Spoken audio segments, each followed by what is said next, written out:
fica um preconceito da turma de RH, que a turma de RH joga balãozinho pra cima, que faz isso. O que se percebeu é o seguinte, na realidade, os líderes eram muito mais chefes do que líderes. Tendo o recurso humano, é o seguinte, ele é responsável, deveria ser, por no mínimo 3 meses pelo período de experiência do funcionário. Entendi. Olá pessoal, estamos iniciando aqui mais um ContabilitarCast, né? Hoje a gente vai fazer mais um de uma série de episódios que a gente fez para discutir um assunto específico, né? A gente fez de reforma tributária, fizemos do novo regulamento CMS, fizemos de holding, né? E hoje a gente vai falar de um assunto que é dor em toda empresa, né? Eu brinco que toda empresa tem problema com gente, e problema com gente faz parte da nossa rotina, faz parte da nossa vida empresarial. Então hoje eu estou aqui com o Bueno, da Bueno Consultores, ele é um especialista em RH, parceiro da Contabilitar, a gente indica ele para os clientes que precisam de alguma consultoria, alguma coisa na área de RH, extremamente experiente, né? Vamos ouvir um pouco da história dele, da experiência dele aqui. É um prazer tê-lo aqui, viu, Bueno? Obrigado por estar aqui com a gente e investindo um pouco do seu tempo para a gente discutir um tema tão doloroso nas empresas, né? E acho que qualquer empresário tem como meta, como desafio, sempre estar com uma melhor gestão de RH, com uma melhor gestão de pessoas, questões de cultura empresarial, questões de planos de cargos e salários, tudo isso são temas que é dor minha, é dor sua, é dor de todo empresário, independente da quantidade de funcionários que ele tem. Quanto maior a quantidade de funcionários, mais latente fica essa dor, mas é uma dor que ela é de qualquer um, né? Se você puder, por favor, Bueno, começar contando a história sua, a bagagem que você tem, a experiência, os trabalhos que você já fez nessa área, porque eu acho que é interessante o nosso público conhecer você e conhecer a sua experiência na área.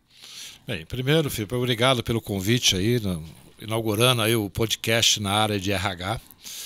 E também, né, agradecer a nossa parceria, que já tem dado uma série de resultados, e com certeza essa parceria vai ser bastante profícua para ambas as partes, tá? Sem fazer muito merchandising, tá, Felipe?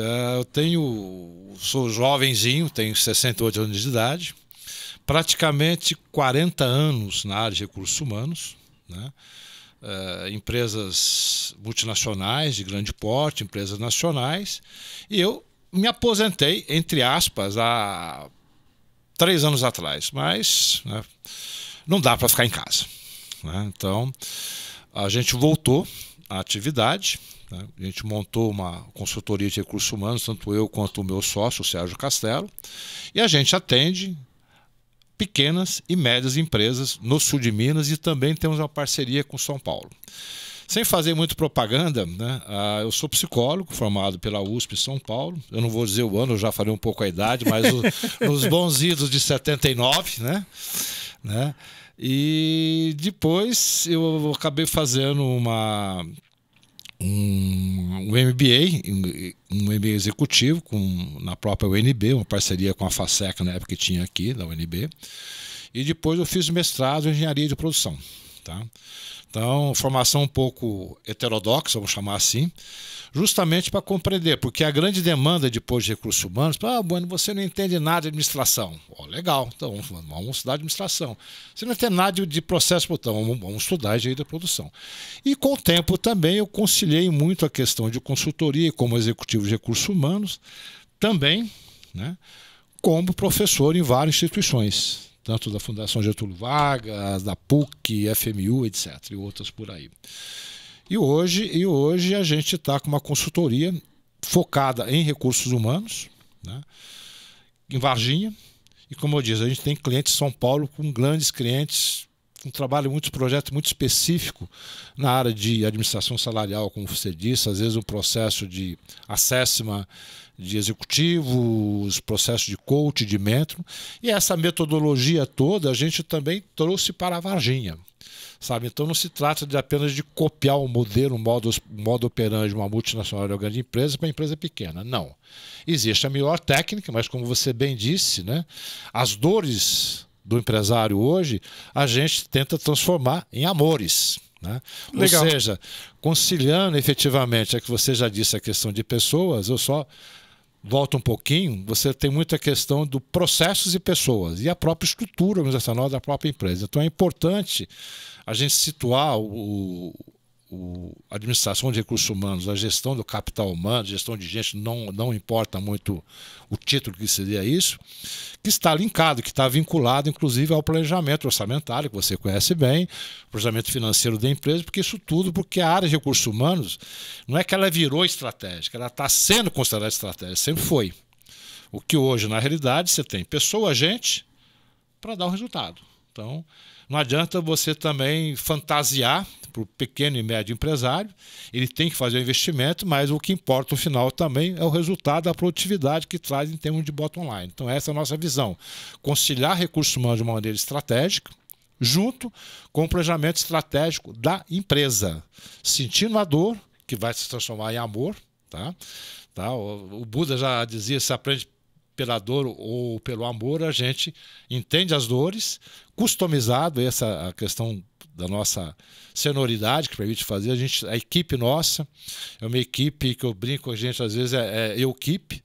Você faz o projeto, customiza, executa, avalia e passa o know-how, que esse é o nosso objetivo também, de passar todo o processo know-how nosso, de modo que a empresa, o nosso cliente, possa tocar isso depois de qualquer projeto que ele topa implantar com a gente. Gostei demais dessa frase aí, né? Porque a gente é um solucionador de problemas, né? Tanto nós como Contabilitar, tanto a Bueno, são empresas solucionadoras de problemas. E aí você fazer a dor virar um amor, né? Eu gostei dessa lógica, né? Já numa frase você já mostra para que você veio, né? Você quer fazer com que a especialidade nossa, ou especificação nossa, é transformar essa dor em um amor, ou seja, resolver esse problema de uma forma ou da forma mais tranquila possível, né? Perfeito.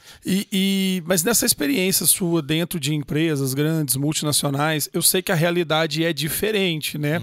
Mas o problema com gente, ele é um problema que permeia em todas as empresas. O que você pode contar para nós de histórias que você viveu nessas grandes empresas que são totalmente aplicáveis ou são problemas totalmente comuns às micro e pequenas empresas também? Você consegue nos exemplificar alguma coisa? Eu vou pegar 2 exemplos clássicos para você que, na realidade, resumem as dores que existem em empresas de grande porte e empresas de médio e pequeno porte. Primeira delas, você falou bem em termos de cargos de salário, de remuneração. Tá? É óbvio que a gente tem um salário emocional, tá? A cultura da empresa, o clima organizacional é importantíssimo para aumentar o engajamento, mas uma empresa, para ter, digamos, esse engajamento, ele tem que a gente colocar a questão de equidade de salarial em termos de responsabilidades e em termos de entregas, certo? Então a gente costuma dizer, na linguagem mais técnica de consultor, que na realidade os cargos têm peso relativo dentro da empresa. Então essa dor, ela é comum tanto numa multinacional como numa empresa média e pequena. Como que eu, na realidade, entre aspas, eu precifico esse valor relativo de um cargo? Porque é lógico, você tem questão não apenas de você desenhar a caixinha dentro da estrutura, mas é o seguinte, o que aquela função exercida, quais são as atribuições, que competências essa pessoa tem que ter, o ocupante do cargo, para poder entregar o resultado consensado. Que o cargo exige. Consensuado, melhor dizendo, com a própria direção da empresa. Então, se você tem uma empresa de 50 pessoas, ou de 100, ou de 2.000, é óbvio que o modus operandi, em termos conceituais, ele é semelhante. Mas não dá para você pegar uma camisa de força, por exemplo, um sistema de remuneração chamado REI, que é muito usado em multinacionais, aplicar numa empresa média. É outra coisa, é customizado. Até o manual de avaliação desses cargos ele tem que ser customizado. Então não existe uma fórmula, existe o conceito em si, tá? Que é universal. Se você pegar, não vou pegar a China como por exemplo meio complicado, você pegar todo digamos, país capitalista, ele tem, no fundo, seguinte, como é que eu vou remunerar melhor o meu empregado de acordo com aquilo que ele entrega, de modo que ele tenha um engajamento e, na realidade, você tem forma de trabalhar sobre isso. Então, um pouco mais. Não se trata apenas de definir cargo e funções e responsabilidade. Também atrás disso tem todo um processo que a gente coloca de remuneração variável. Quando você pega qualquer acordo sindical com PLR, tá? PLR, acordo sindical que você negocia numa mesa, não. O que a gente negocia aqui dentro de uma ela passa a fazer parte da remuneração de resultados. Entendi. Tá? Então, eu sempre brinco que às vezes a única forma de você pagar bônus para um executivo, um gerente, não importa o nível da empresa, você tem que puxar do próprio cabelo. Não se trata de colocar um adicional a mais de custo para o empresário. Tá? Se trata o seguinte, de como que, na realidade, o ganho adicional vai ser repartido. Então, uma fórmula clássica, às vezes, estabelece lá um EBITDA, sei lá, um bottom line, um lucro final de X. Tá bom, atingiu X mais Y. Ele vai para quem?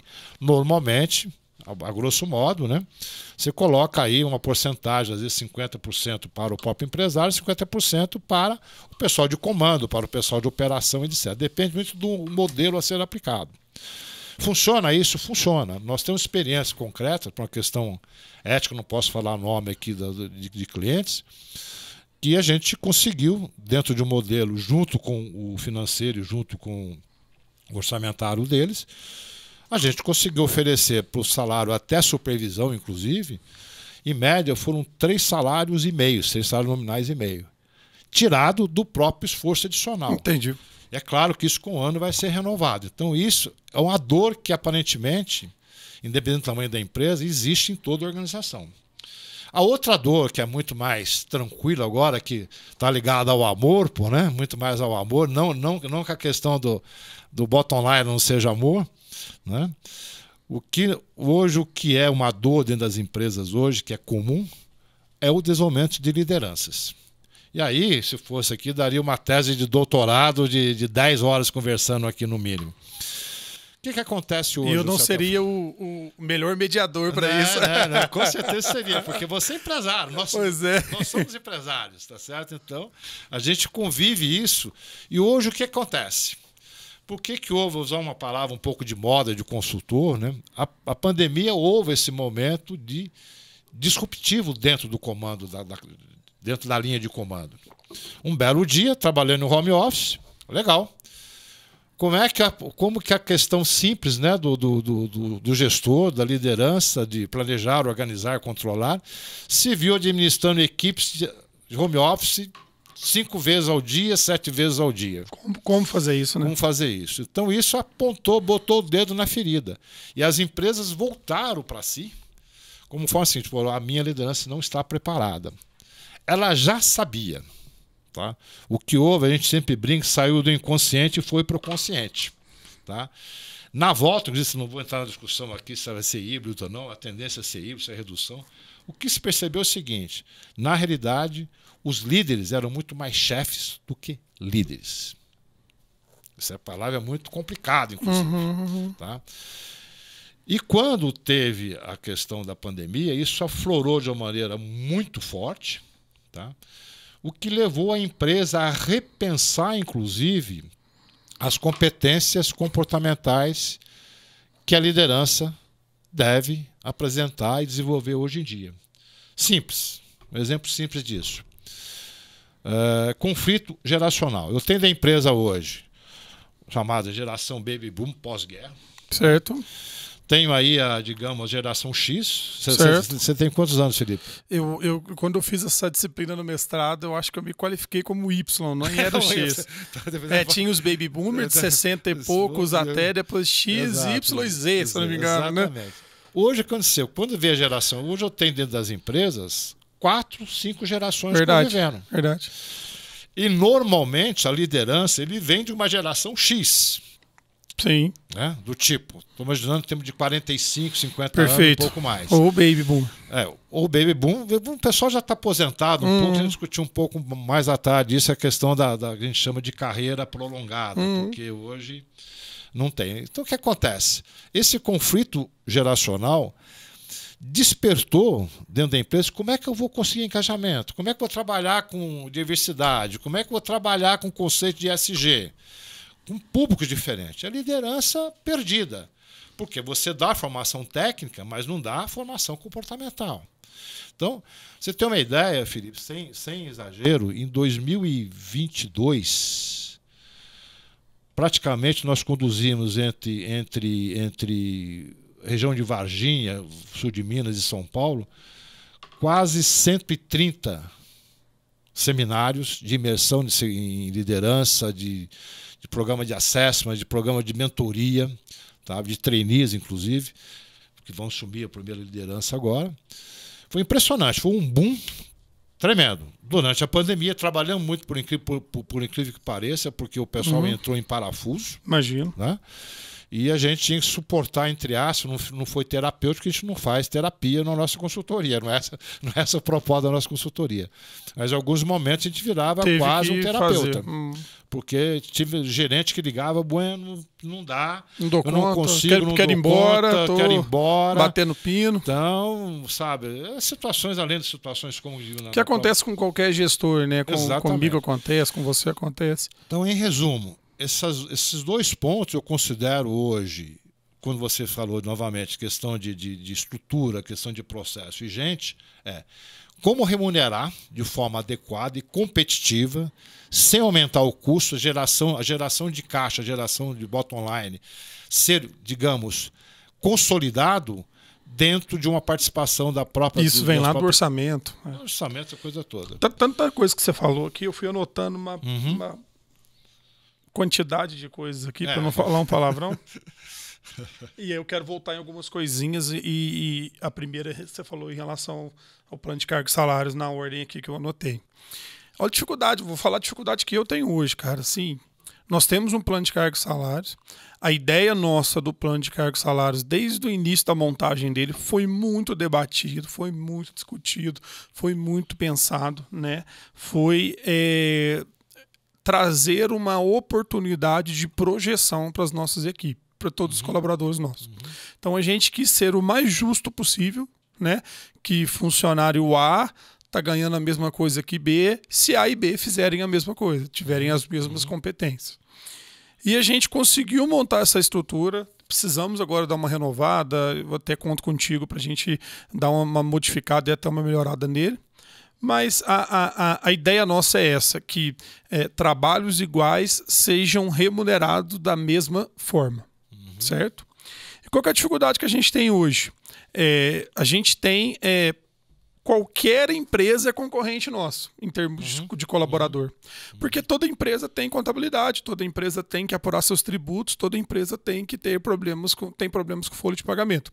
Então, não só os meus concorrentes de objetivo, de função, de empresas de contabilidade, são os meus concorrentes de colaboradores. Então, acaba que você entendeu, né? Um norte enorme, né? Um universo enorme de empresas tornam meus concorrentes nesse sentido. E aí, o budget meu é diferente do budget do concorrente, que é diferente do budget empresarial para esse tipo de situação. E lá na contabilidade, a gente inicia no orçamento. 40% da nossa formação de preço é para remuneração direta. Isso já é fato. À medida que o faturamento aumenta, eu tenho mais orçamento para mão de obra, eu consigo mexer. E é óbvio que eu não fico nesses 40 somente porque hoje eu tenho uma dificuldade de mão de obra nesse sentido. E aí eu tenho um concorrente, esse concorrente qualquer um, volto no que eu falei agora há pouco, às vezes despreocupado com o plano de cargos e salários. Hoje você tá bonitinho aqui, cabelinho preto, eu vou te pagar tanto. Amanhã você vai ser loirinho e vou te pagar tanto. Sem uma estrutura adequada de planos de cargos e salários. Ele vai ter problema no futuro? Eu acredito que sim, porque ele tem um colaborador dele já naquela função que está ganhando X. E ele, por ter dificuldade em contratação, ele paga X mais 10 para alguém na mesma função que ele já tem. Ou seja, ele está resolvendo o problema dele agora, mas a médio prazo ele vai ter um problema de equipe interna. Eu não tenho esse problema de equipe interna, mas eu tenho hoje um assédio alto em cima dos colaboradores nossos.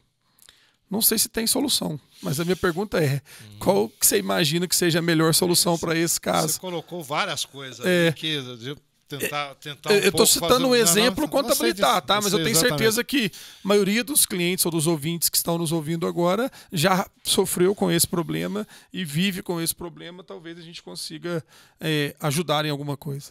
Eu não vou fazer uma propaganda aqui para os seus predadores, mas de uma certa forma, predadores no bom sentido, né? De certa forma, é um pouco tradicional no mercado, digamos, outras empresas buscarem muitos profissionais que já são treinados por uma empresa de consultoria. Entendi. No teu caso, eu pedi recentemente uma excelente profissional para um colega do mercado, um colega, não vou citar nomes aqui, mas eu acho que até cliente de vocês, não tenho certeza. Tá certo? Cliente nosso agora, né? Então, que foi numa situação seguinte, olha, é desafio. Então já se pega, porque costuma-se dizer, 1 ano de consultoria se equivale a praticamente 3 anos, não é? De um trabalho numa empresa, porque consultoria você tem uma gama, uma variedade de assuntos, de temas, de desenvolvimento, e eu sei que vocês investem em muitos aumentos das pessoas. Então, esse drama você vai ter sempre. Tá? Tem um lado positivo. Tá? O mercado, quiseram o mercado só contratar pessoas que trabalharem em consultorias. O nível de produtividade seria muito maior. Garanto a você sem puxar a sardinha para o nosso lado. Mas é uma questão técnica sua. Normalmente, você disse bem, cargos iguais, salários iguais, eu colocaria um terceiro aqui, desempenho igual. E o desempenho é o plus que você remunera, né, com remuneração variável, certo? Então eu posso ter 2 pessoas ocupando o mesmo cargo, com o mesmo valor relativo. Entendi. Tá? Que isso, até por uma questão de justiça, de equidade interna, você tem que pagar o mesmo salário, o mesmo salário nominal. Entendi. É óbvio que isso, se alguém tem um desempenho, isso está acoplado a objetivos, esse alguém vai ganhar uma remuneração variável. Isso todo mundo entende. Entendi. E nesse seguinte, você tem sempre o imediatismo. Quando alguém contrata alguém da sua equipe, além, né, de certa forma, não vou fazer propaganda aqui, né, pode aumentar a pressão sobre você, mas eu sei que sempre que é mais fácil, entre aspas. Entendi. Só que isso, ele não gera engajamento. Ele está naquele momento e agora.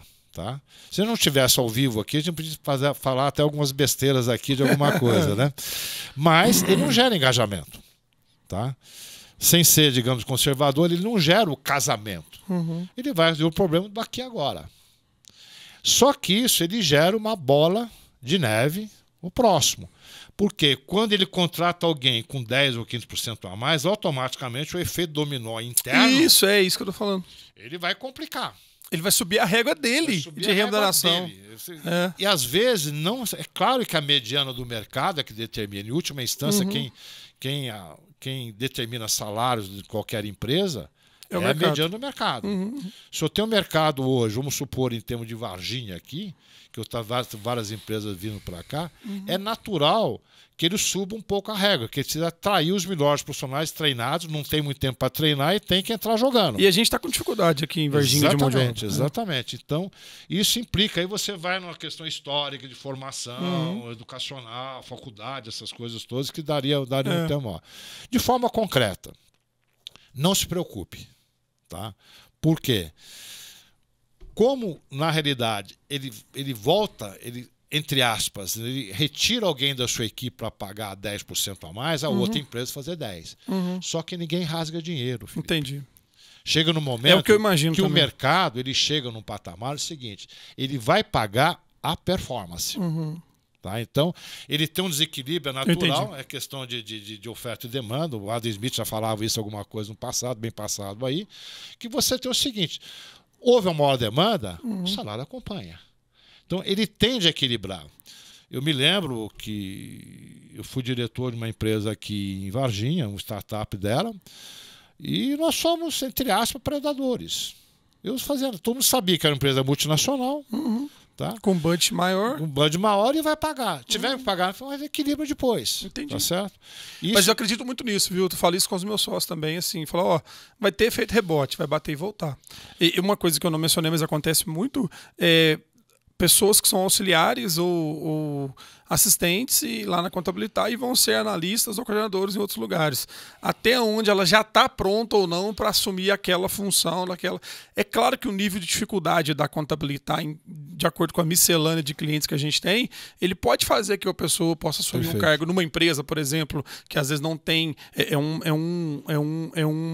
É uma empresa só, é uma indústria só indústria, porque lá na contabilidade tem indústria, comércio, serviços, etc. Então acaba que você lida com uma disciplinaridade maior. Então pode ser que se encaixe bem, mas assim, a gente investe muito em treinamento, né? A gente tem alguns treinamentos como produto, né? Alguns treinamentos em compra, mas a gente não é uma empresa de treinamento. E a gente tem empresas de treinamentos que, em vez de treinar os seus próprios colaboradores, levam colaboradores nossos. Então a gente tem que fazer o nosso trabalho e o trabalho, em tese, de outros nesse sentido.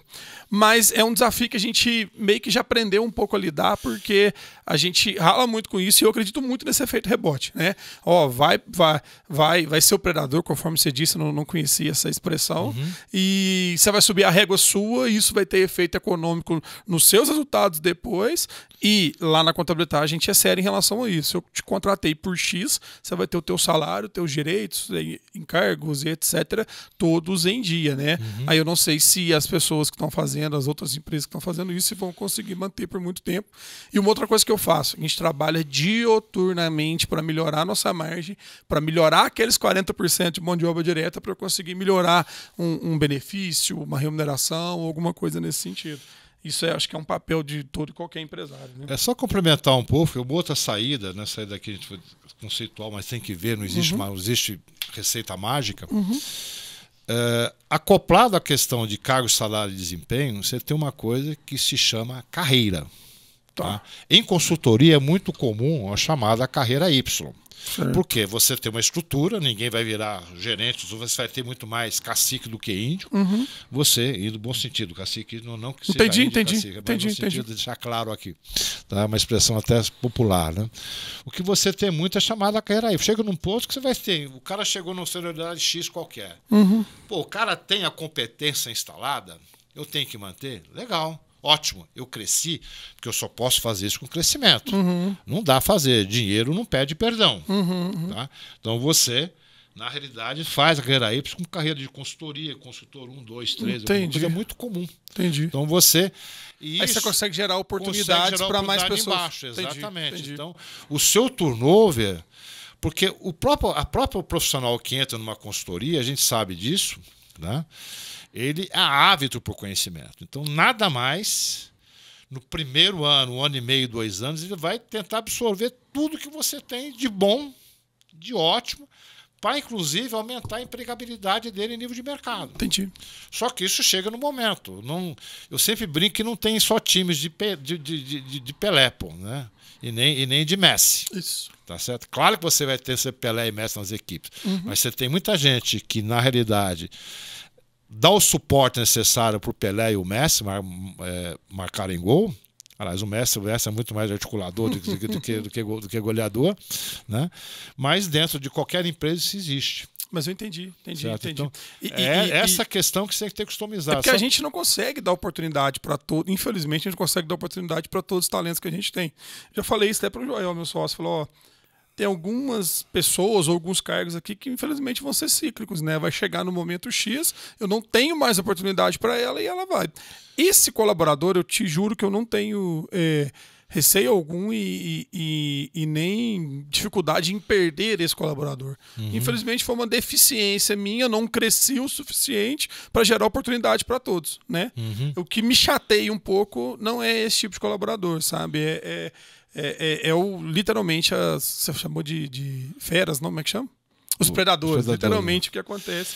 Pela dificuldade que a gente tem na nossa cidade de mão de obra, né? Aí, aquele ditado, quem terra de sé, quem tem um olho é rei, né? Então eu acabo perdendo esse pessoal que tem um olho, ainda não está pronto, né? E eu não tive nem tempo de prepará-lo melhor e etc.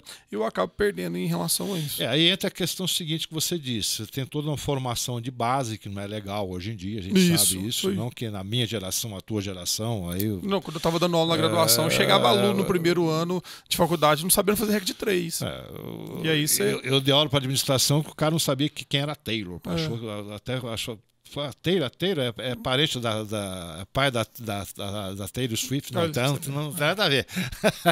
Mas isso aqui a gente tem essa dificuldade. Principalmente a graduação está cada vez mais em desuso, né? Hoje o pessoal quer mais imediatismo, faz um curso ali no YouTube e acha que já está preparado para tudo e a gente hoje está vivendo uma escassez de coisa, Felipe, seguinte, base, vamos pensar uma coisa que a gente pode discutir isso depois com mais calma, não só contigo, mas também com outras empresas, nossos clientes agora, que possam demandar, é o que na realidade motiva a questão de carreira das pessoas. Tá? Porque muita gente prefere um trabalho mais tranquilo, Hoje em dia, a velocidade de aprendizado com a geração Z que tem hoje, que é chamada um pouco, eu não concordo com isso, mas é chamado, o pessoal chama de a geração Z de geração mimimi. Isso trabalha muito com propósito. Sim. Tá? Então, motivação das gerações são diferentes. Exatamente. Né? A geração Y queria ser CEO em menos de 3 meses, 4 meses. Perfeito. Tá certo? Então, esse conflito geracional é que muitas vezes você faz um programa de motivação dentro da empresa, programa de retenção de talentos, que vem por modismos. Entender o seu público, certo? Né? Antes então de pensar numa estratégia. Não é fazer engajamento, é você arrebentar balãozinho, fazer dinâmica de grupo. Perfeito. Não. Isso é metodologia, isso é pedagógica, andragógico no caso de adulto. Então a pergunta é o que realmente motiva, a questão de clima. Por que as Qual empresas é o seu público, né? Qual o público? Isso que eu tenho que adequar. Se eu só tenho um valor X de benefícios, eu posso pegar essa folha e fazer uma cesta de benefícios altamente customizada. Entendi. Sabe? O que significa uma assistência médica para uma empresa que tem 100 funcionários, 90 pessoas têm entre 18 e 24 anos? E aí? Muda, se gasta uma grana. Mas será que precisa disso? Às vezes você está dando benefício errado para a pessoa errada. Porque vem o padrão, ninguém pensa fora da caixinha. Entendi. Tá certo? Então, bacana. Isso é complexo, que você tem que juntar várias arestas para chegar no momento adequado de você aplicar melhor o seu dinheiro. Porque, eu repito, recursos humanos é estratégico quando aumenta a produtividade. Tá? É esse sentido. Então não é recurso humano de abraçar a árvore, de estourar balãozinho, de criar uma liderança, não sei o que, fora da curva, dentro da curva. Liderança transformadora, caótica. Eu já vi cada coisa no mercado que. Entendi, eu também já vi. O negócio, no fundo, é claro que você tem um modelo a ser seguido. Eu gosto muito da liderança situacional, tá? Que é um método já feito com 300 mil pessoas no mundo, tá?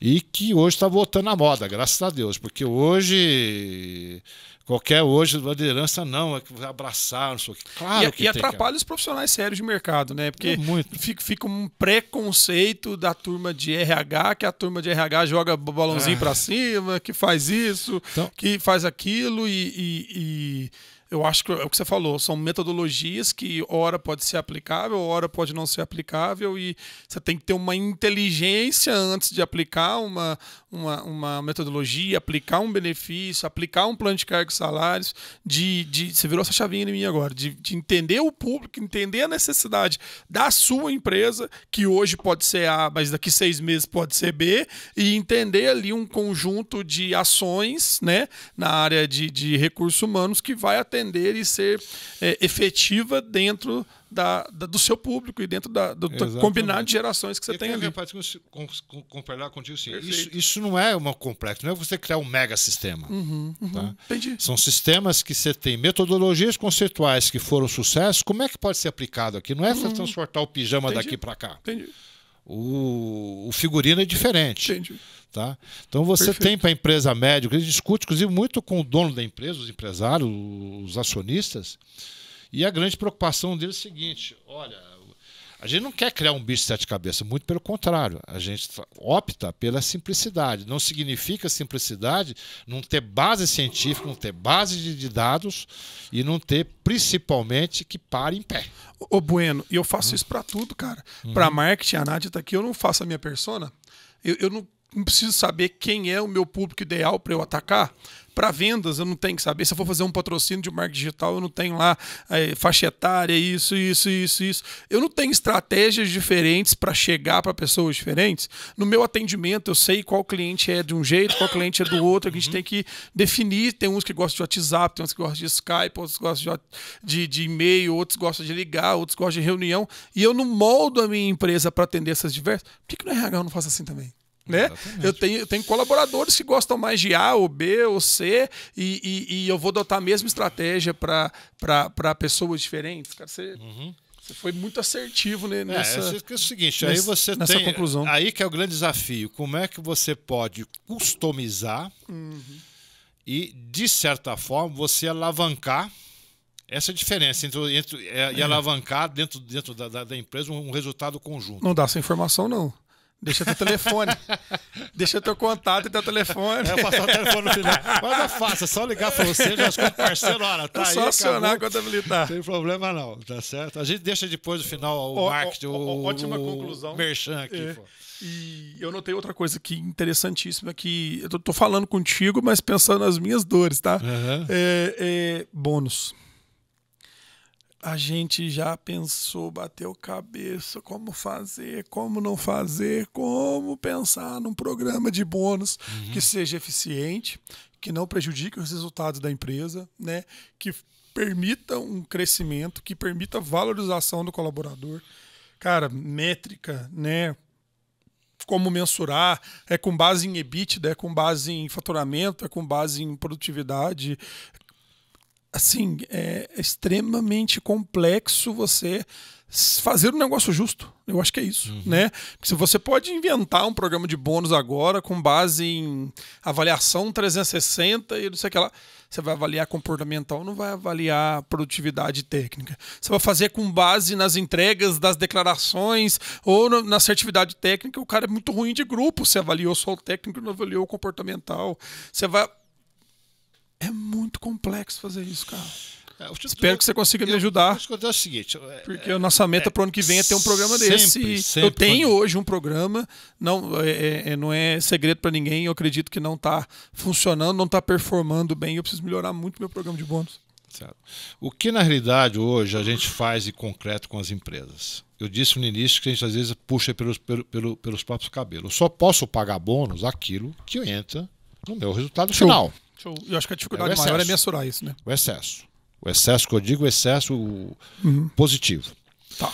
Perfeito. De uma forma geral, como é que você trabalha em termos de bônus? Eu vou falar um pouco sem ser acadêmico, mas você tem duas filosofias básicas. O pessoal chama de profit, que é o lucro, né? E o pessoal fala de gain share. Profit share, dividir o lucro, e gain share, de dividir o resultado da empresa como um todo. Você pensar hoje, o bônus para executivo, basicamente, profit sharing. Resultado está lá, etc. Certo. Atingiu o resultado. Claro que você vai multinacional, depende do resultado da matriz, etc. Vamos cair aqui a nossa realidade de empresa média. Isso aí. Tá?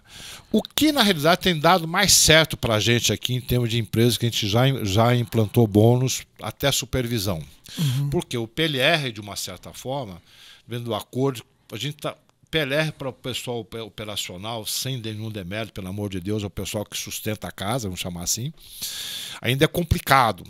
É muito complicado. Por isso que são, às vezes, de cargos salários mais simples que você falar.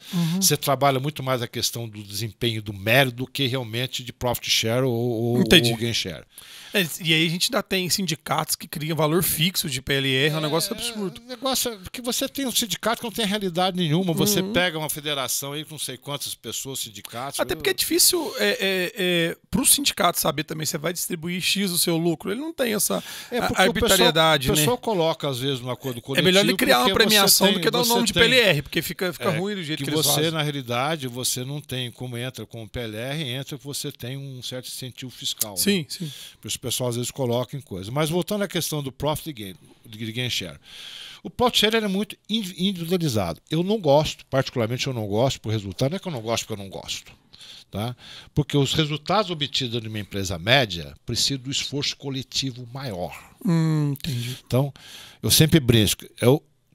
São os mosqueteiros, não eram 3, era D'Artagnan e 3 mosqueteiros, que na verdade são 4, né? Eu brinco. Ou todo mundo ganha ou todo mundo perde. Entendi. Então, você estabelece a questão das metas, eu vou entrar um pouquinho mais na meta da questão, conciliado com os principais executivos, gestores, supervisores, etc., dependendo do tamanho da empresa.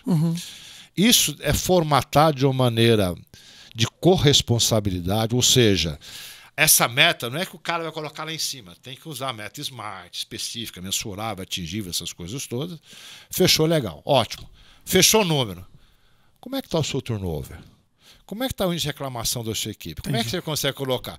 Então você tem... Combina as duas coisas. Combina as duas coisas. De uma forma geral, como eu disse, não se faz omelete sem quebrar ovos, 70% é resultado financeiro, produtividade, e 30%, que vai aumentando isso. Entendi. Tá? Você vai fazer turnover, que é treinamento, se formou backup, não formou, nível de treinamentos espontâneos que você deu. O chefe, o líder hoje é um educador. Tá? Então, na realidade, ele tem que preparar também o futuro backup. Amanhã seu gerente lá predado, o predador. Entendi. Caça o cara aqui. Como é que vai ficar? Perfeito. Pergunta é, quem é o backup?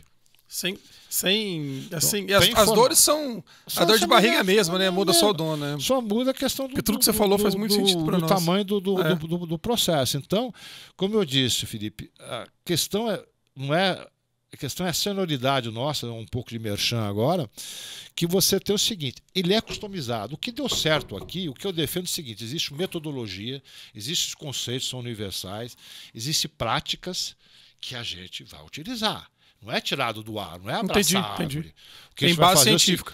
Customizado aqui. Qual o seu tamanho? Qual a dor? Como é que vai transformar a dor? Qual solução aplica você? Qual a solução aplicada? Perfeito. É esse o nosso diferencial competitivo. Perfeito. Que com certeza os nossos clientes agora vão poder utilizar muito esse diferencial competitivo.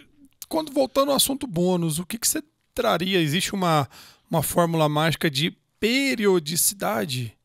Por quê? Se você demora muito para pagar o bônus, você faz o cara a não querer chegar naquela meta. Se você paga muito rápido, o valor em quantidade que você tem de orçamento anual, de orçamento mensal, é totalmente diferente. Então o cara cumpre aquela meta, mas ele não vê muito dinheiro no bolso dele. Então eu preciso esperar um tempo para juntar, mas se eu esperar o tempo, eu posso tirar a motivação. Existe uma formulazinha mais? Difícil responder, porque é o seguinte, de maneira geral, as grandes empresas multinacionais, estou falando, não é o modelo aqui, ela tem normalmente um bônus anual. Tá?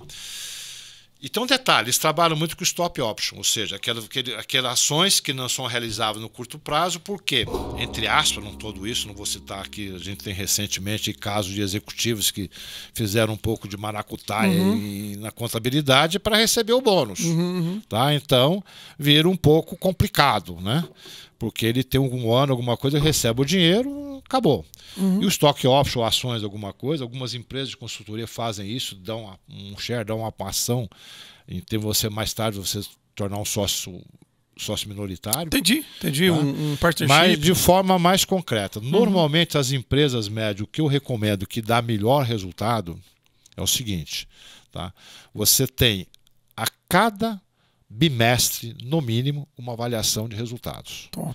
Como é que está, correção de rota, etc. Perfeito. Dá tempo, porque não vai cobrar só no final do ano. Cada 2 meses você faz junto com o planejamento orçamentário, financeiro, como é que foi ou não foi. Legal, 2 meses. Porque dá tempo do cara corrigir. E dá para você fazer o PDI com ele e corrigindo. Então, 6 meses depois, normalmente a empresa paga uma porcentagem. Entendi. Normalmente 30% daquele resultado, ou seja, faz a previsão seguinte, ó, já dá para pagar 30%. Ela estima o resultado final e antecipa o bônus. Entendi. certo? Mas E essa antecipação bimestralmente ou semestralmente? Normalmente semestral. Semestral. Não, semestral. Entendi. Tá, então eu avalio bimestralmente, exatamente. pago um percentual percentual semestralmente, e pro fim do ano fica o restante. Mas o pagamento semestral tem que ser pago se, na realidade, o meu resultado no final do ano vai dar. Entendi. Porque senão eu complico. Tem que ter a certeza do alcance. É o seguinte, vamos supor... Na Contabilitar, como o faturamento é recorrente, é mensal, eu consigo ter essa informação. Porque você tem... Agora, tem gente que precisa da Black Friday para gerar um resultado que ainda não aconteceu. Que foi 15% a menos do previsto. E que não aconteceu, né? Não aconteceu de fato. Entendi. Mas então, a fórmula mágica, as empresas multinacionais, de uma forma geral, trabalham às vezes um ano com bônus e alguns casos, diretores, alguma coisa, ele trabalha com stock option. As empresas médias e pequenas, né, que são bônus, são um sistema mais simples, tá? Normalmente trabalham cada 2 meses uma avaliação de resultado, às vezes antecipa-se, mas o resultado garante, dependendo, é claro, da sincronicidade de resultado que você vai ter no final do ano. Bacana, cara, que legal. Como trabalhar essa pluricompetência ou pluridiversidade, vamos chamar assim, ou esse construto, cada coisinha num lugar para eu chegar nesse bônus, né? Eu preciso ter diversas avaliações com uma legislação que é muito travada, né? Como essa flexibilização, talvez, da remuneração por bônus com a legislação travada, isso. Há caminhos para a gente poder, não burlar, mas trafegar entre a legislação e o... O que a gente percebe hoje, não é a minha área específica de legislação trabalhista, mas o que a gente percebe hoje em conversa com clientes, etc., que os próprios hoje juízes do trabalho, que isso, última demanda, em última instância é quem decide, são muito mais flexíveis. Ele vai ver, obviamente, o histórico da própria empresa. Porque também está se cogitando, eles começam a trabalhar, eles também trabalham por performance. Eles recebem diferencial por performance. A gente tem tem juízes, não sei se no trabalho isso acontece, eu tenho amigos, tenho 2 amigos que são juízes em instâncias civil, né? E tem prêmio no final do ano também. Tem uma espécie de não é só aquele auxílio todo paletó. Mundo quer avaliar a produtividade. Coisa. Então, se isso passa para a reforma administrativa, essa coisa toda, que é um pouco mais complicado falar aqui. A gente teve uma reforma trabalhista aí, a reforma recente, que deu uma ajudada. De uma maneira geral, tá? Isso é possível. A saída, você deve ser melhor que eu, quando você coloca, por exemplo, com o próprio sindicato, esse PLR está aqui, vamos discutir, sei lá, um salário e meio para todo mundo, etc. Se o resultado for X, etc. Um salário, alguma coisa, às vezes, nem muito, às vezes, de forma muito de avaliação por performance, na realidade. E eles colocam, normalmente, agora, os executivos, os supervisores, terão um PLR diferenciado dentro da política salarial da empresa. Entendi.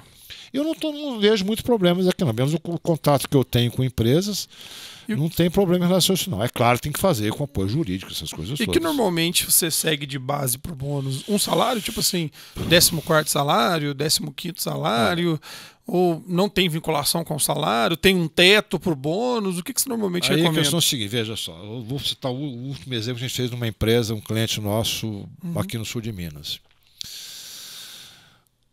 O resultado final dele, o lucro líquido dele previsto, era X. Certo. Se atingiu, X mais Y.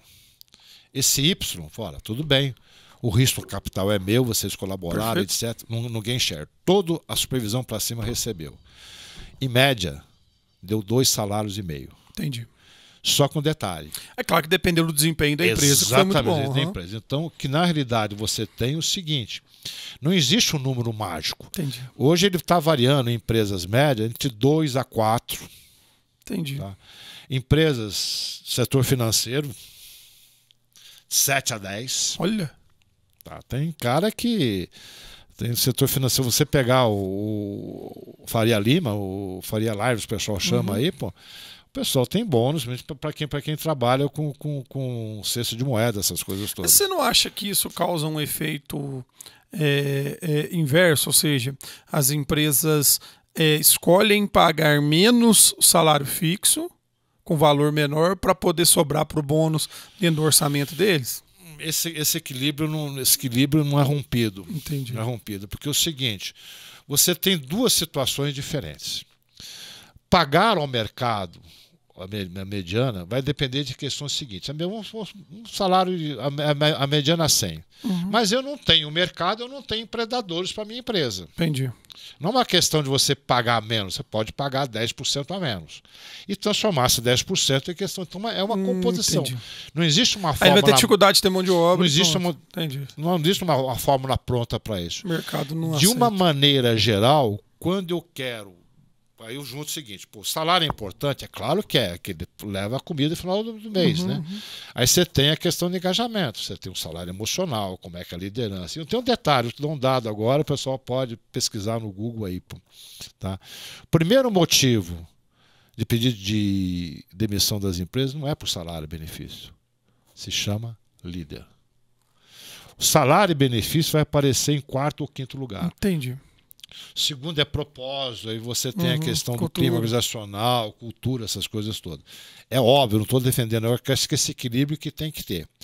E a empresa média tem uma relação bastante curiosa, que eu percebo muito. Muita gente, antiga, entre aspas, isso, uma fidelidade de 8, 10, 15 anos dentro da empresa.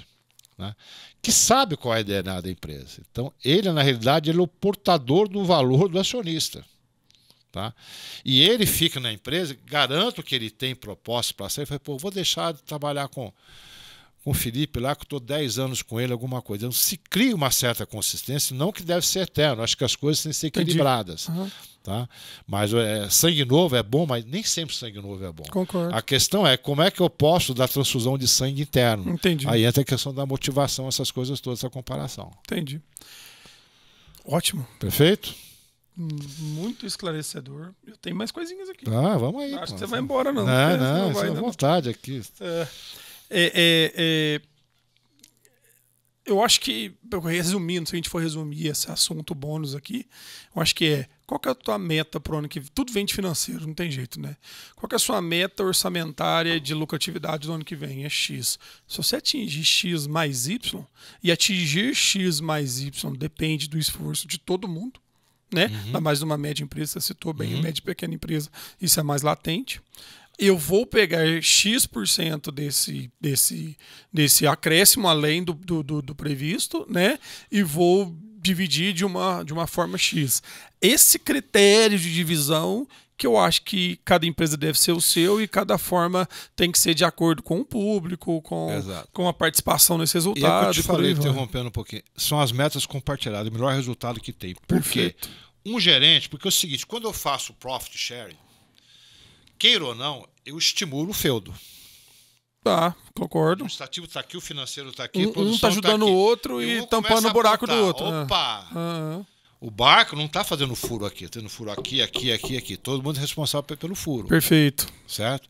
Então, quando eu falo na remuneração de gain share coletiva, você reforça, você começa a trabalhar fortemente com a gestão, que leva uma outra condição seguinte, tá? Você começa a descobrir para cobrar entre você está comprometendo o nosso bônus no final do ano aí. Como é que é isso? Me ajuda aí, amigão. O cara pensa, o cara de compra vira uma cultura de bônus. Um cálice, uma água, ele pensa 2 vezes, ele vai fazer 3, 4 cotações. Vira uma cultura de bônus. Uma cultura de bônus, Entendi. Cultura de performance. E queira ou não, hoje, Felipe, sem ser muito, sem muita suavizar aí, pô, produtividade e performance que vai manter. E isso, às vezes, eu brinco muitas vezes com os meus... Eu fiz formação em coach, mas às vezes eu fico preocupado com o coach aqui do tipo, encosta a cabecinha no ombro e chora. Tá? Isso é importante, um momento mas o líder, de certa forma, a liderança, voltando tudo isso ligado à liderança, ele tem que estar preocupado com essa produtividade. E principalmente o seguinte, é o grau que ele tem de autonomia para poder azarar ou não uma equipe, para não falar um palavrão aqui. Entendi. Certo? É ele que é responsável em última instância. Tá? Mas tem coisa que ele não define. Política salarial não é dele, é da empresa.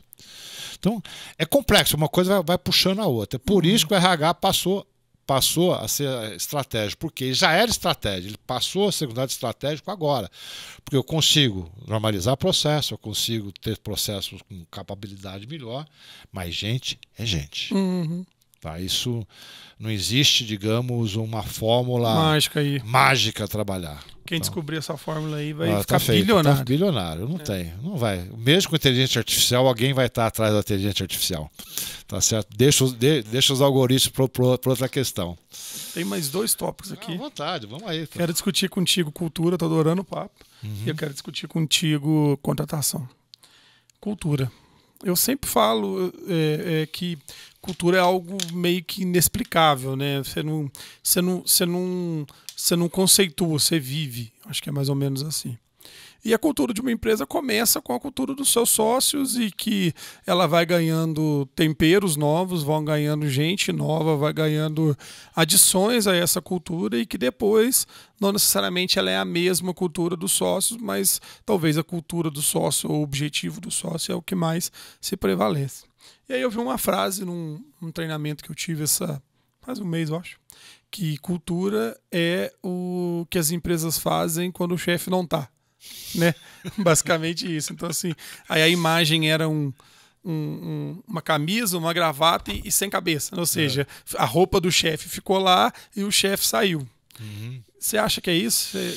Conceito de cultura, o que eu não seria tão radical, porque você tem momentos. Por exemplo, quando você fala em termos de cultura, o conceito clássico de cultura organizacional, é que reflete o DNA do empresário. Tá? Então, é um pouco, na minha concepção, você comparar... obrigado.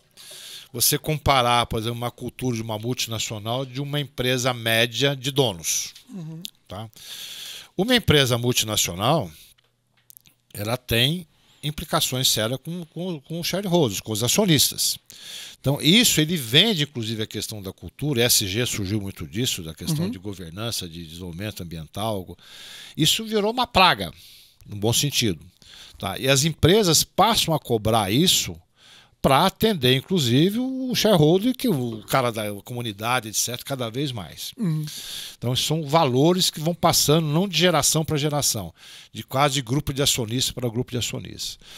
Quando você pega uma empresa familiar, o DNA do dono, de quem fundou, do fundador, ele é fortíssimo dentro da organização.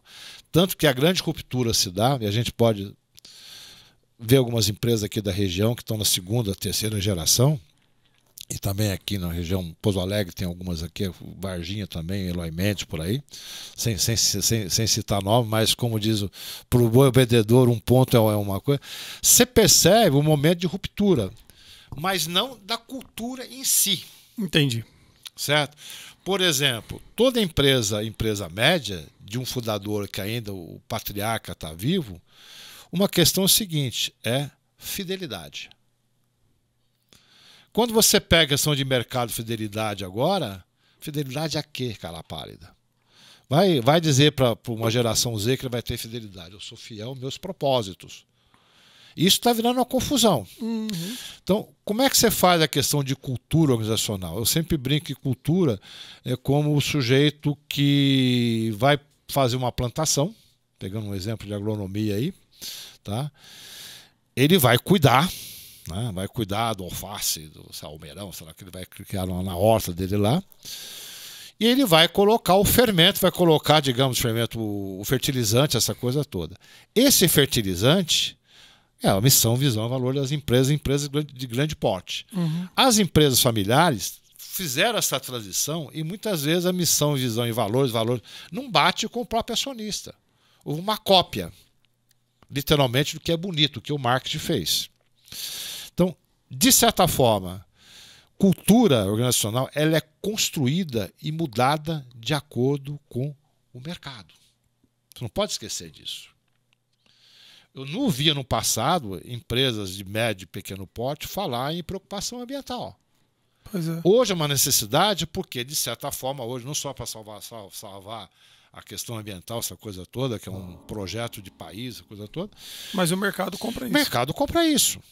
Tá? E quando você pega a segunda ou terceira geração, tá? Vovô fez assim, papai fez assim, o filho fazia assim. Só que não, se você, é como você dirigir olhando apenas pelo retrovisor.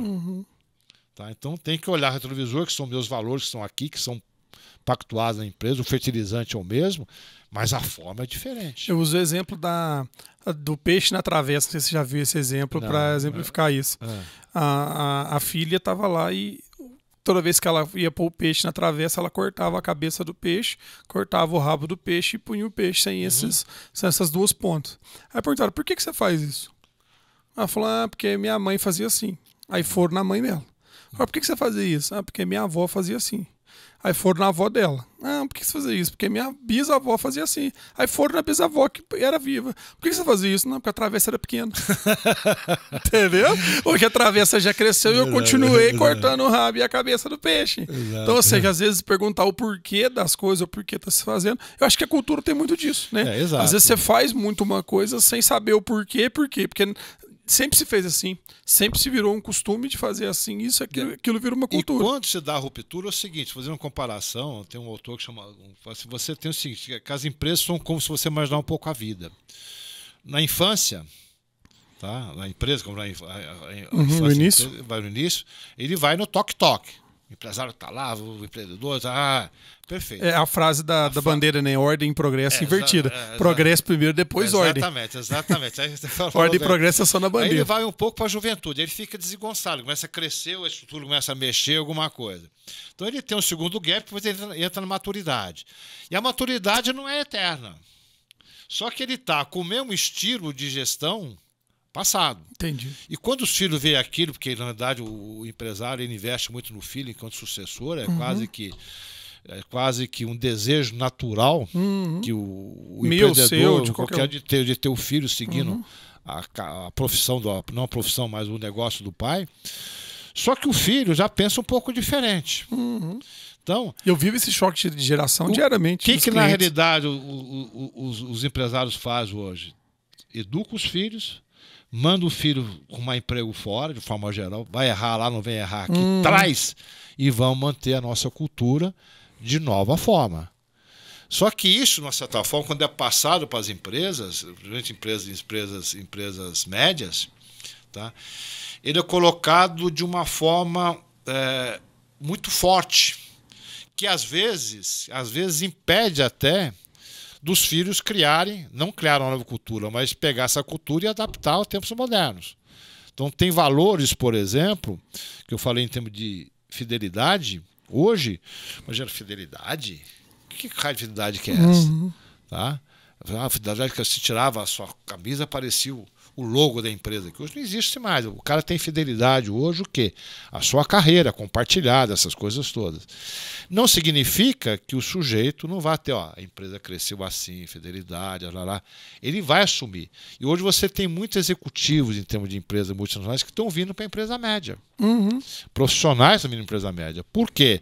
O nível de proximidade e o condor na decisão é assim, não tem que pedir benção para ninguém, etc. É muito mais ágil. E aí a velocidade muda.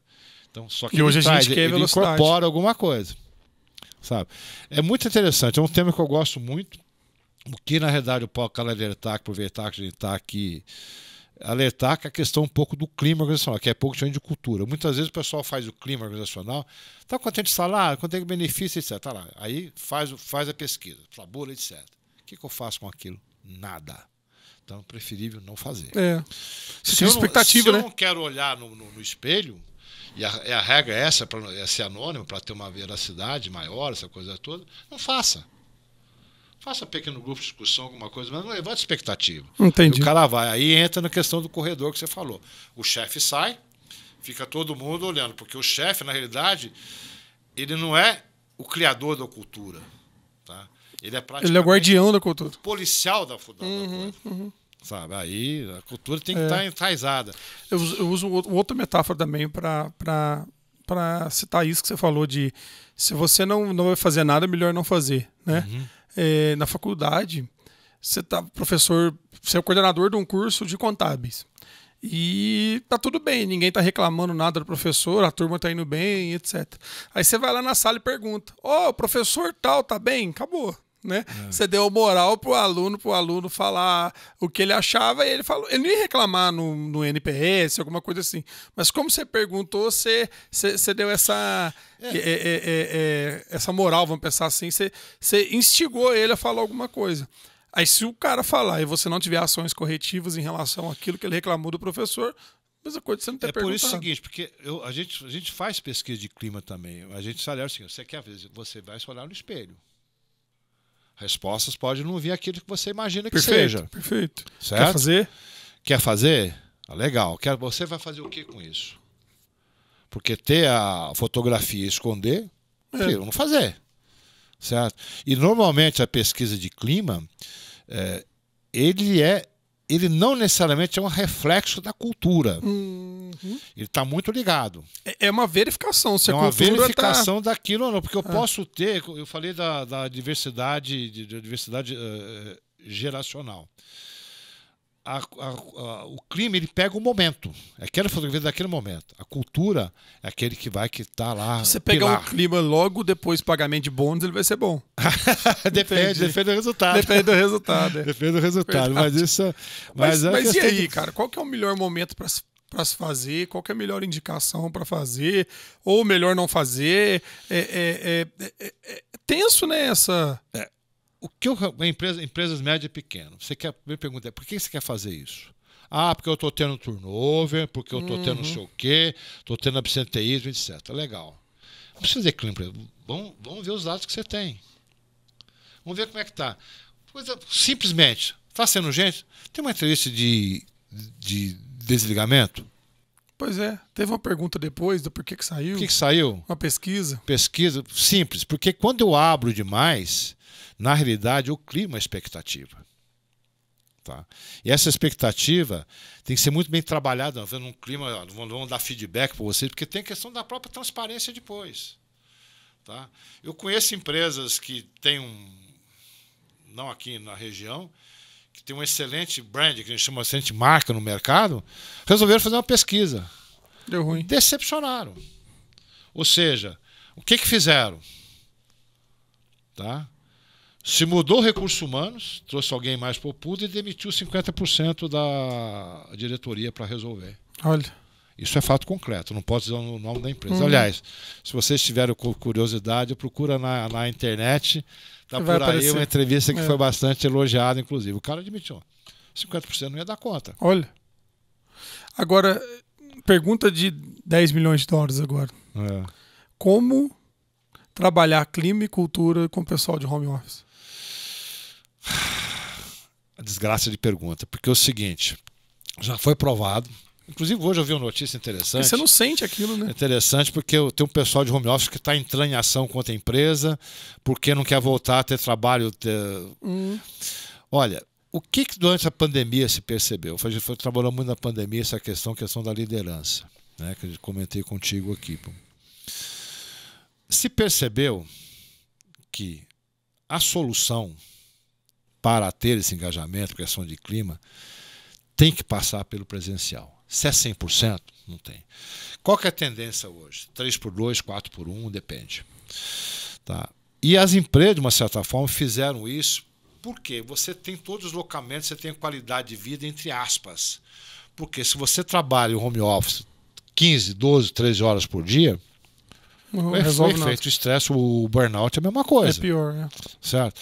Por que se procura? Por exemplo, tem um cliente de São Paulo, que é um parceiro nosso lá, que está em 4x1. Necessariamente. Toda sexta-feira, presença. Sexta-feira o cara vai emendar. Não. Sexta-feira nós vamos retomar, em vez de se fazer o shopping, nós vamos fazer quase um shopping dentro da empresa. Tá? Se trabalha naturalmente, mas tipo 3 horas para o trabalho e vamos conversar essas coisas todas. Entendi. Faz parte do ritual de gestão dele. Ritual.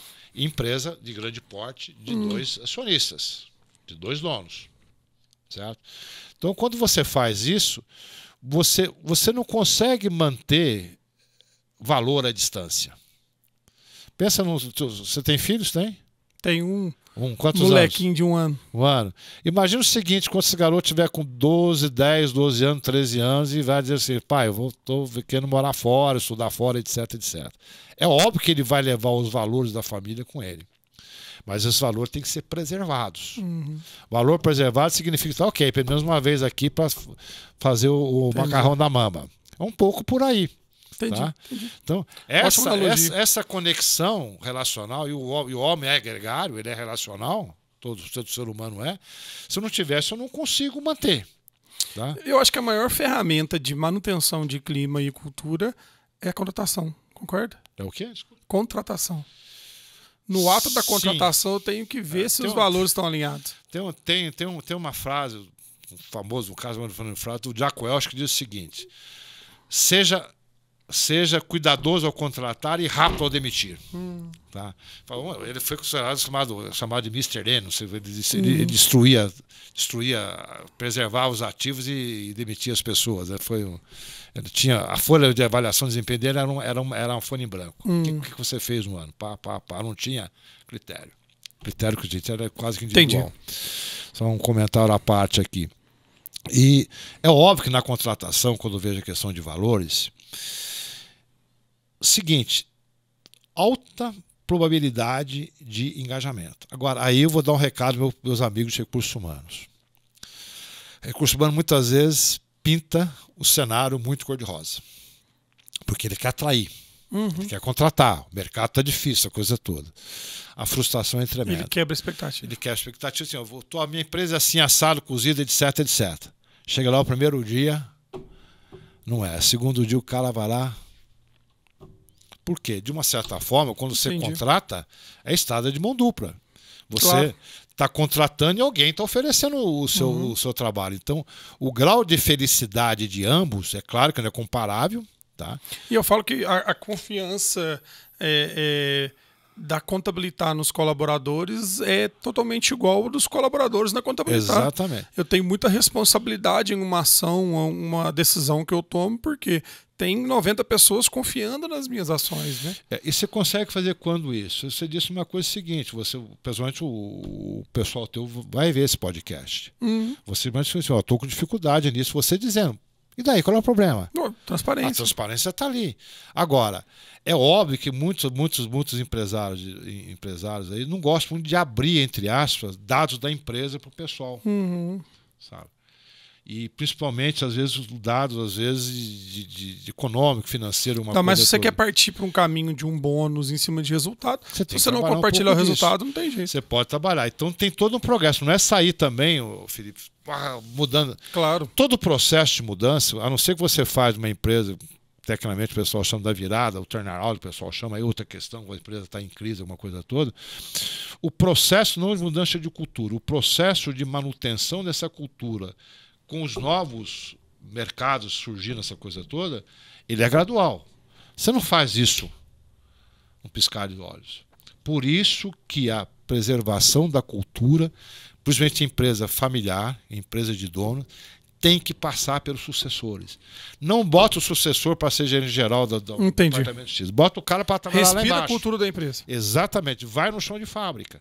Vai quando é pequeno. Sabe? Vê lá como é que é. Às vezes deixa o filho. O Emílio de Moraes que fazia isso.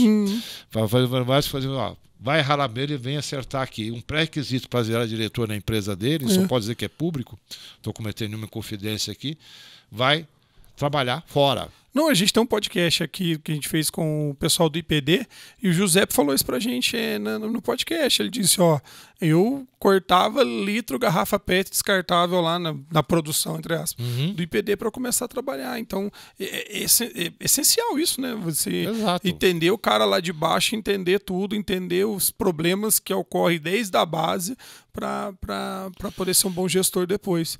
Agora, como que você faz? Eu tenho mais dois assuntos aqui, em relação à cultura e outro em relação ao recrutamento, que eu acho que estão totalmente ligados, né?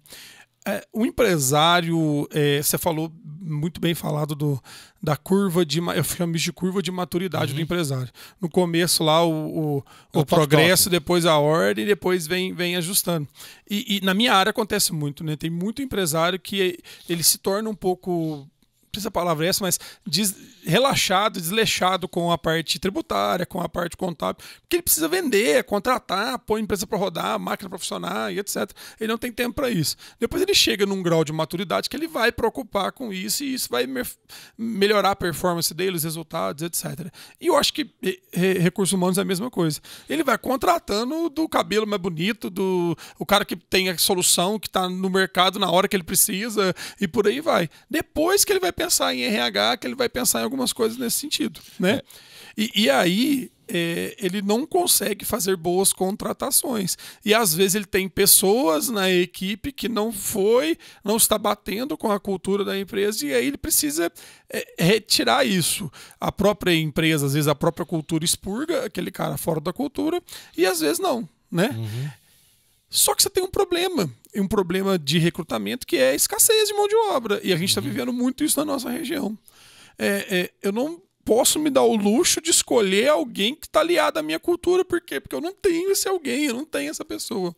A pergunta é, dá para implantar a cultura goela abaixo e pegar uma pessoa que às vezes inicialmente não bate com a tua cultura, mas ela vai conseguir performar dentro daquela cultura? Olha, sempre vai ser cultura baseada em valores, tá certo? Aí você falou, se bate a cultura. Se os valores do candidato tem que ter um mínimo de aderência com a tua empresa. Entendi. Porque você vai contratar, você vai fazer um meia-sola, um linguajar simples. Entendi.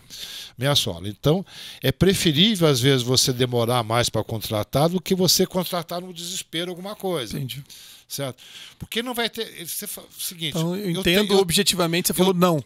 Para mim, não dá. Eu tenho um amigo que é totalmente pacifista. Recebi uma proposta uma vez... brilhante trabalhar numa empresa de armas. Bota salário nisso. Putz. Não vou. Porque eu jamais daria o meu capital intelectual para trabalhar numa empresa que produz armas. Entendi. Certo? Não foi salário, não foi benefício, não foi bônus. Cara, não foi porque nada. Não é da cultura, não é do valor dele. E ele foi indicado por um headhunter. O cara não sabia desse dado, claro, alguma coisa. Foi lá, alguma coisa, todo headhunter. Na hora de começar a empresa é X. Não. Falei, tchau. Obrigado. Não quis conversar com a empresa. Entendi. Então, tem valor o seguinte: a gente fala muito em diversidade hoje. É bonito, o pessoal fala aí, inclusão, diversidade. Quantos negros você tem na sua equipe? Quantos gays você tem na tua equipe? Quanto trans você tem na sua equipe? Porque a questão da diversidade não é uma questão apenas de se fazer o marketing, é uma questão de inteligência econômica. Entendi. Porque o seu mercado é diverso. Quanto mais eu tenho uma empresa diversa, deveria ser até padrão de contratação. Mas você concorda que a população é diversa? Então hoje, se você não tiver restrições, uso o exemplo da contabilidade, se você não tiver restrições na contratação, você vai ter uma equipe diversa. Exato. Né? Porque mas tem, população, por exemplo, aí que entra algumas coisas seguintes. Se eu pego uma empresa mais conservadora, de um patriarcado que ainda está na empresa, ele tem algumas coisas, entre aspas, respeito, tem algumas coisas mais moralistas, vamos falar um pouco meio, não morais, moralistas, que às vezes impede de ver uma realidade. Eu tenho cliente que restringe contratação por partido político. Se a pessoa é idealizadora de um partido tal, eu não vou contratar. Isso acontece. E a empresa, de uma certa forma, a questão dessa política, uma coisa partidária, essa coisa toda, ela tem que ficar isenta. Ela tem que colocar. Porque concordo. O mercado é diverso. Então, hoje eu tenho... E você falou, até coloquei uma coisa seguinte, uma estatística esses dias que eu vi, fantástica, de uma grande empresa, vou dizer o nome, do grupo Acordo do IBS, está público. Ela tem uma grande quantidade de pessoas de orientação sexual diferente. Porra, ótimo. Os clientes felizes da vida. Não, e como ela se torna isso? Quando ela torna isso público, ela atrai mais esse público para a vaga. É a questão da própria competência. Então não importa a orientação, se eu sou A, B ou C ou D. Perfeito. Aliás, diz que tem 35 orientações, não sei. Eu conheço no máximo umas 5 ou 6, sei lá. Mas aí, você concorda que isso não pode gerar um efeito rebote nessa empresa? A pessoa que não é daquela orientação não quer trabalhar naquela empresa. Você tem os dois. Os dois lá. Mas Então, voltando ao contexto que eu estava te falando, hoje nós temos uma escassez de mão de obra. Então a tua orientação, no fim das contas, é segura um pouquinho, espera achar, porque Felipe, é difícil Felipe, é o seguinte. Primeiro, a pergunta, eu vou fazer o efeito contrário. Por que eu estou tendo um turnover? Primeira questão. Porque o fato de eu ser obrigado a contratar, não sei, termos de expansão, alguma coisa, se eu estou repondo, eu tenho que descobrir a causa raiz. Por que esse pessoal não está aí? Por que não está tendo aderência? O que está acontecendo? Porque senão eu vou repetir o mesmo erro. Eu estou fazendo a mesma coisa, colocando gente, e vai ser o mesmo jeito. Então, uma parada, um break para poder, uma pausa para parar aí. Por que eu estou perdendo gente? É salário? É benefício? É horário de trabalho? E o mais crucial, como que a liderança trabalha? Eu repito isso. O pessoal diz um mantra de recursos humanos, o pessoal não deixa a empresa, o pessoal deixa o chefe. Antigamente. Então, primeira coisa, resolveu isso, legal, ótimo. Eu estou disposto ao seguinte, eu vou achar alguém competente no mercado. Às vezes, como substituição, você resolve todo novo. Exatamente. Entendi. E você tem, digamos, todo o processo. Por isso que eu dizer, a questão de cargos e salários não deve ser tão amarrado com uma camisa de força. Eu tenho que estar acoplado a desempenho e tenho que estar acoplado à carreira. Perfeito. Então, esse quadro de carreira, entre aspas, não é que ele tem que ser público, ele tem que tomar ciência, não vai colocar no quadro de aviso. Tá? Mas tem que ter ciência disso. Então, quando você perdeu um auxiliar seu, um júnior, perdeu para alguém no mercado e foi para pleno e sênior, às vezes nem sempre está completo, o rebote vai vir. Certo? Certo. Então, e a empresa acaba, só que ela vai chegar no momento seguinte, ela vai subir. Não existe milagre em questão de remuneração. Eu tenho que pagar aquilo que o mercado está pagando, dentro de uma maneira. Se eu vou muito acima do mercado, de uma certa forma, eu vou na variável. Eu não vou aumentar o meu custo Entendi. fixo. Não vou dar aula para contador, pelo amor Perfeito. de Deus. Não, entendi. O custo fixo, então Mas você tem que trabalhar. Então, essa questão de você dizer assim, como é que eu resolvo a capacidade de mão de obra, e nesse sentido, a tua empresa, inclusive, é uma formadora de mão de obra, porque toda a consultoria é. E vocês têm uma tradição, inclusive, de formação. Então, eu não digo clientes nossos aí, mas gente no mercado, é predador natural, eu vou fazer, o Felipe já fez um investimento. Não vou treinar mais, não. Pior do que treinar e perder é não treinar, é mais caro não treinar. Eu já aprendi que isso faz parte do meu negócio, né? Eu tenho que ter sempre trainees lá, eu sempre tenho que ter mão de obra disponível para aprender, porque eu sei que eu vou perder. Exato. Dependendo da situação. Agora, tenta ver as causas primeiro. Agora, no processo, eu acho que você matou aí. Só para fechar aqui. Processo seletivo. Não vamos ficar dando remédio, vamos tratar a causa, né? Exatamente. Remédio para dor, vamos tratar a causa. Vamos ver a coisa. E é possível, o mercado está aí, você tem gente boa. Aí entra uma outra questão, Felipe, que as empresas têm, que normalmente o pessoal não admite.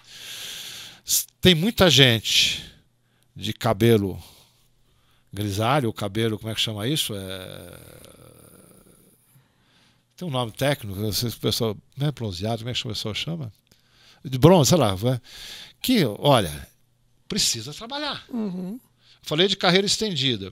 Recentemente eu contratei um profissional para um cliente meu aqui, um gerente comercial, com 56 anos de idade, voando baixo.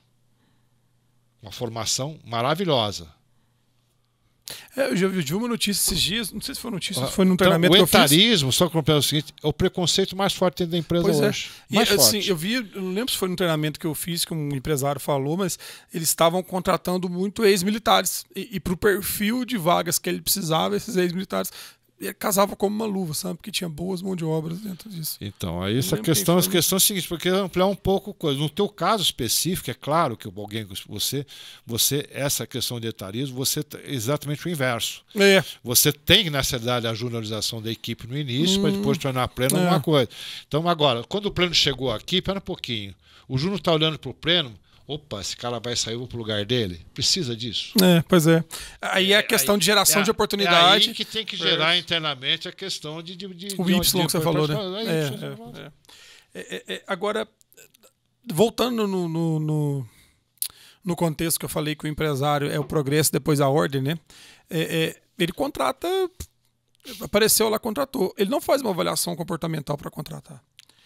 Você tem alguma solução rápida, prática e barata para que as empresas não cometam esse erro desde o início, já começar a entender o análise comportamental, a análise, sei lá, psicológica antes do técnico, né?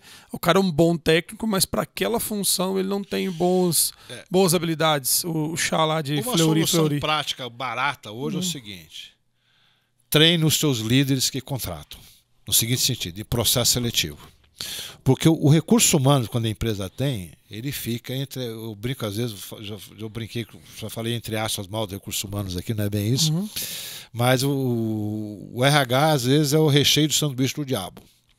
Tá? Ele fica uma pressão danada do chefe para contratar rápido, o mercado que está faltando gente, ele está no meio. Então, ele resolver a tarefa dele, fazer o objetivo, é contratar alguém. Entendi. Certo? Então, primeiro ponto. Então, às vezes, ele é pressionado muito pela empresa para achar o melhor recurso do mercado. Então, a empresa é pequena, não tem recursos humanos. Não tem um cara de departamento pessoal que faz treine esse cara. Bota esse cara para fazer um curso de como fazer entrevista, etc. Existe técnicas para isso, existe a chamada entrevista por competências. Mas dá para você fazer isso sem entender a cultura da empresa, sem entender os valores que você precisa, porque você tem que saber o que você quer do profissional. A liderança da empresa, a liderança, o próprio chefe vai ser seguir. O chefe que faz a entrevista, o líder que faz a entrevista, né, ele tem que ser treinado em entrevista de admissão. É porque ele vai ter que sair da casinha dele, entender o contexto empresarial, para ele saber o que ele precisa ter no mercado. E dificílimo treinar isso.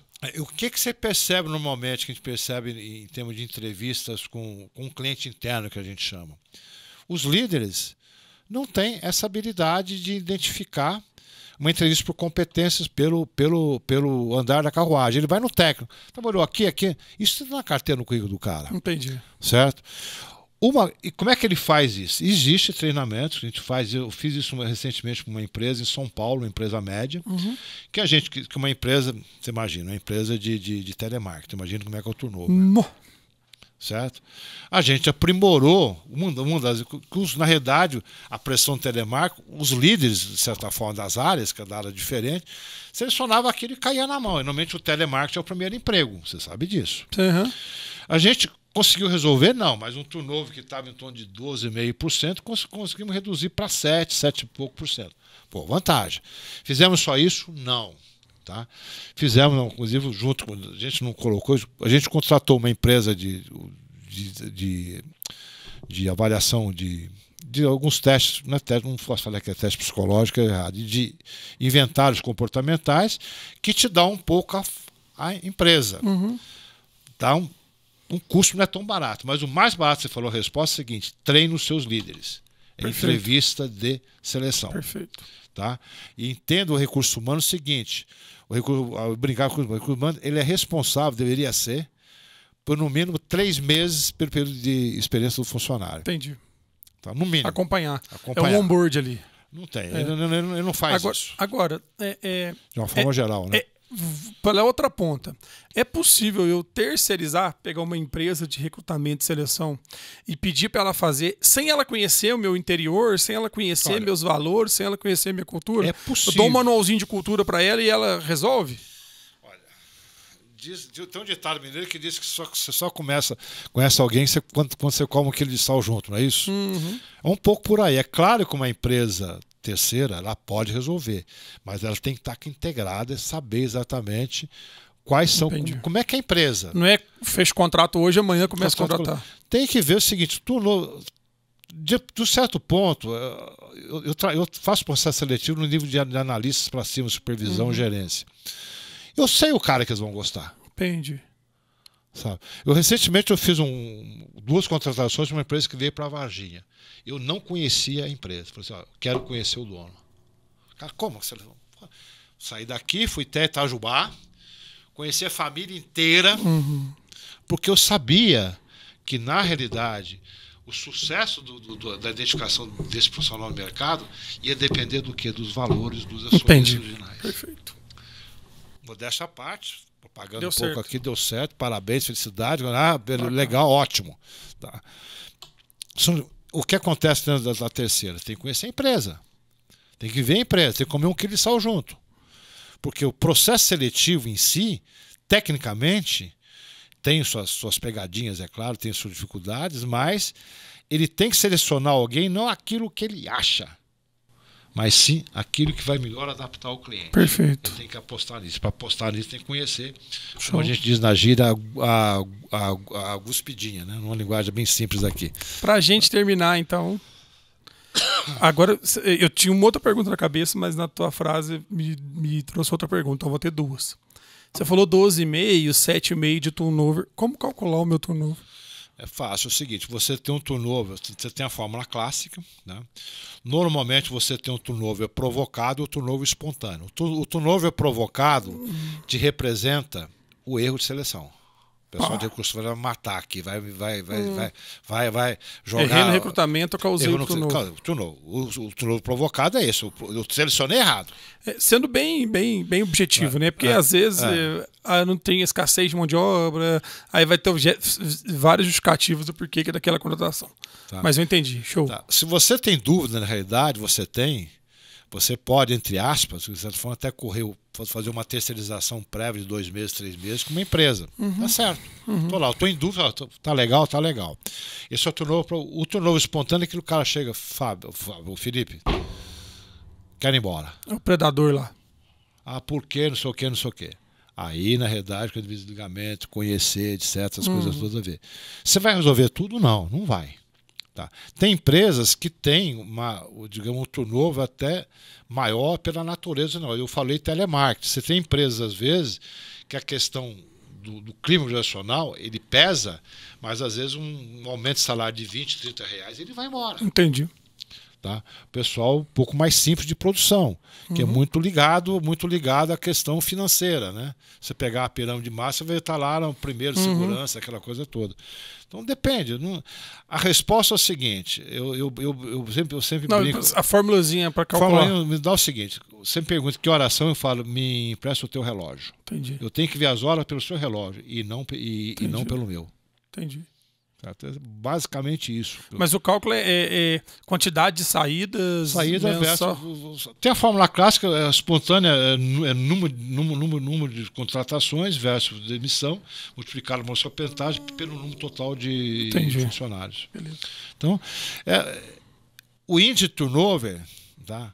Não é que seja índice, mas é um índice, na realidade, mostra apenas a ponta do iceberg. Entendi. Agora, um indicador que já era. Última pergunta de 10 milhões de dólares também. Como eu manter a cultura e eu manter os valores com o turnover alto? É possível? Porque às vezes o cara que está lá está tão pouco tempo na tua empresa que não dá tempo de você passar para ele a cultura. De uma forma concreta contigo, em termos práticos, não. Não dá para eu dar um manualzinho de cultura para ele estudar e ele já pegou a cultura. A cultura é vivenciada. Se fosse assim, ninguém mais tinha problema de mudança de cultura. Quando você muda, é muito comum, quando você tem uma aquisição de uma empresa para outro maior. A cultura chega, sabe, não é? E vai tentar abafar. É natural que a empresa aconteça isso, porque ela mudou, o valor está lá. Né? Agora, quando você está numa empresa média, você faz seu planejamento estratégico, essas coisas todas, bonitinho, mental. Aí o Peter Drucker dizia que esse todo planejamento estratégico é comido nos corredores da cultura da empresa. Não é bem a frase assim que ele fala, mas é destruído. Mas eu disse, a cultura é comida no almoço, no jantar, no café. Assim, ou seja, entenda a cultura. Não adianta eu colocar um modelo, eu sempre brinco isso, um modelo, sabe, de balance scorecard. Vai, eu gosto. Não dá, não tem pega. Não tem aderência. Não tem aderência. Então, por isso que cada vez mais aí que é o grande desafio de recursos humanos trabalhar juntos com as outras áreas, que eu sempre pergunto é o seguinte, cara, vamos reunir. Quem são o cara de produção? O financeiro, o que você acha que não acha? Não é só você, recurso humano, vai me dizer. Quero conversar com o cara.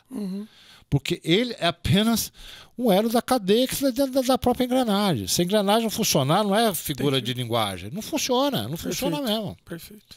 Então, é isso que o RH estratégico está chamado agora para decisões. Por quê? O empresário percebeu que, de certa forma, o investimento que ele fez em processo, em sistema, essas coisas todas, ele vai ter que preocupar com pessoas. Uhum. E aí que a gente entra, aí que o buraco é mais embaixo ainda. Às vezes você não tem profissional de recursos humanos. Pois é. E as empresas são presente formadas no de mercado. processo e pessoas, né? Não tem jeito. Então, às vezes você tem que treinar alguma coisa toda. Por isso que eu perdi a minha garota lá. Tá certo? Mas tudo bem, tá certo. Então, Bueno, aí. aqui. Muito obrigado pela tua Obrigado participação. a você, muito obrigado pelo bate-papo, né? Acho que foi uma oportunidade ímpar dos nossos ouvintes, telespectadores, né? E clientes, né? Que os nossos clientes também nos acompanham, né? Acho que são os que mais nos acompanham, a entender um pouco da sua sabedoria, da sua experiência na área de RH. Fiquei muito satisfeito com a discussão que a gente teve aqui, fluiu muito o papo. Acho que a gente vai conseguir ajudar muita gente. E se alguém precisar de alguma ajuda mais aprofundada, pode nos procurar na Contabilitar, que a gente encaminha para o Bueno. Corre, porque o homem é sozinho, não consegue pegar muito projeto em andamento, não. Quem chegar primeiro é que vai beber água limpa. Aí está a questão um pouco da senioridade. Na verdade, eu faço questão de reforçar isso. Tá? Não é uma consultoria freelance que está aí para brincar, não é isso. Eu tenho outro sócio que eu disse a você, e claro que tem um projeto maior, eu vejo projetos que eu tenho analistas que trabalham comigo, mas de uma forma geral, eu brinco, eu sou goleiro, eu sou o antigo back central, o zagueiro, né? O meio de campo e o atacante. Tá? De uma forma geral é isso. Eu tenho certeza. Não, mas a gente super indica, né? A gente também. A gente vai estar certo nessa parceria aí, a gente tem um forte. A gente conversou várias vezes já nessa junção de valores, essa convergência de valores. Estamos aí à disposição. E eu agradeço aí a disponibilidade sua, de você. Eu sei que o tempo seu também é ferrado, né? E tá aí. Então, reforçando que é o meio de contato é o Felipe. Pode ligar o Felipe que ele vai indicar a gente. Mas se alguém quiser o telefone ou a consultoria, está lá, www.buenoconsultores.com.br. Show de bola. Vai lá, tem clientes, tem depoimentos, tem artigos, essas coisas todas. Bacana. Beleza? Pessoal, então a gente encerra por aqui mais um bate-papo, né? mais um podcast rico em informação, rico em gestão, né? E dessa vez o assunto foi os recursos humanos aqui com o Bueno. Obrigado para você que nos acompanhou até aqui, né? Siga nas nossas redes sociais, lembrando que esse episódio está tanto no Spotify quanto no YouTube e a gente ainda vai gerar muito conteúdo para vocês ainda. Obrigado e até a próxima.